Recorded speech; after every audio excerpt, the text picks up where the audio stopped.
বিশেষকৈ মানুহে যেনেধৰণে ৰাজ্য চৰকাৰে আমাৰ উৎসাহিত ইয়ে প্ৰমাণ কৰে দিনবিলাকত যিখিনি এই কথা কৰা নাই আৰু তেখেতলোকে বিশ্বাস কৰে বিজেপি থাকিলে অসমীয়া জাতি মান সন্মান স্বাভিমান ৰক্ষা কৰিব আৰু ঐতিহ্য কৃষ্টি সংস্কৃতিৰ অপপ্ৰচাৰ চলাইছে নি আপোনাৰ বিৰুদ্ধে দেখিছে সংবাদ মাধ্যমৰ যোগেদি কথা প্ৰকাশ পাইছে মই সেই বুলি গোটেই বিষয়টো বিবেচনা কাৰণে ৰাইজৰ চৰণত দিছোঁ জানে কোনটো ভাল কোনটো যে আপোনালোকে দেখিছে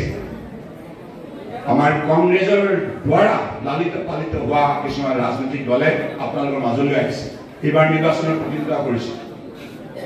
সেইবিলাক ৰাজনৈতিক দলে ৰাজনীতি পথাৰত যে শিষ্টাচাৰ শালীনতাবোধ থাকিব পাৰে এইবিলাক কথা পাহৰিব কেৱল গালি আৰু গালি আৰু গালি আৰু গালি সৰ্বানন্দ সোণোৱাল নিমাঠি কইনা গছৰ মূৰা নে কি কয় অকমান্য মই তেখেতসকলক কেতিয়াবা ক'বলৈ মন যায় মোৰ বিষয়ে হয়তো অধ্যয়ন কৰা নাই মৰাণৰ বিধায়ক থাকোঁতে বিৰোধী বিধায়ক আছিল সেই সময়ত কাম কৰা প্ৰবল ইচ্ছা আছিল কিন্তু কংগ্ৰেছ চৰকাৰে দিছপুৰৰ পৰা আমাক সহায় কৰা নাছিল এবাৰ দিলৈত এখন হস্পিটেল উদ্বোধন কৰিবৰ বাবে স্বাস্থ্যমন্ত্ৰীগৰাকী আহিল দিছপুৰৰ পৰা কিন্তু মই স্থানীয় বিধায়ক হৈ আমন্ত্ৰণ পত্ৰ নাপালোঁ বিধানসভাৰ মজিয়াত মই ক'লোঁ এইটো কেনেধৰণৰ আচৰণ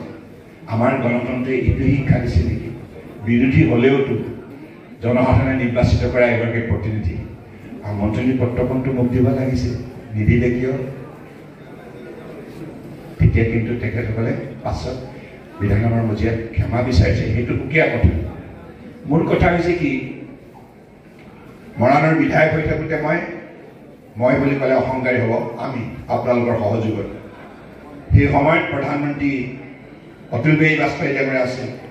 বগীবিলৰ কাম আৰম্ভ হোৱা নাছিল ৰেলৱে মন্ত্ৰালয়ে কৈছিল যে আমাৰ পইচা নাই কংগ্ৰেছ চৰকাৰে পইচা দিয়া নাই আধাৰশিলা স্থাপন হ'ল কিন্তু ইয়াৰ কাৰণে পইচা পাতি অভাৱৰ বাবে বগীবিল দলংখন যিহেতু মৰাণ সমষ্টিত পৰে এই পাৰত ব্ৰহ্মপুত্ৰ দক্ষিণ পাৰত সেই সময়ত গৈ পেলাই যেতিয়া বাজপেয়ী ডাঙৰীয়াই গোটেই কাহিনী বিৱৰি ক'লোঁ বাজপেয়ী ডাঙৰীয়াই 350 কোটি টকা মোকলাই দিলে আৰু সেই সময়তে বগীবিল দলঙৰ কাম শুভাৰম্ভ হ'ল বাজপেয়ী ডাঙৰীয়া যিবিলাকে মোক কয় নিমাঠি কইনা গছৰ মূৰা শুনি ভাল লাগে ন এইবিলাক কথা গালি চালি পাৰিলে মোৰ আকৌ কিবা তৃপ্তিও পাওঁ আখৰিক তৃপ্তি সেইবিলাক মানুহে পায় মই আকৌ ভাবোঁ এই গালি শপনি পৰা মানুহবিলাক হয়তো মোৰ ভিতৰত হয়তো অশান্তি উদয় বিৰাজমান তেওঁলোকৰ মনৰ ভিতৰত কাৰণ সাধাৰণতে